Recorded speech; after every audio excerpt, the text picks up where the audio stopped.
Okay, that pulley right there,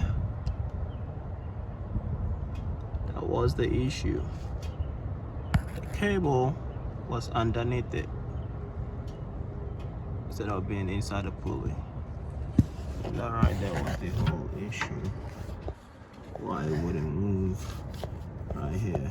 And this thing is tight. I couldn't get it to go through the pulley, so I just put it behind it, and shit, seems like it works. So we're just gonna take it like that for now. But whatever this is, I'm pretty sure it's probably some type of PTO.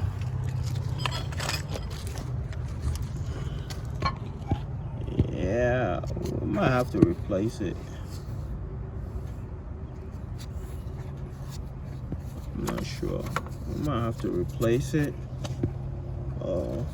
I don't know, or maybe I need to replace the springs, because it can still get a little tighter but and go faster, but it's not engaging, you know, pretty well.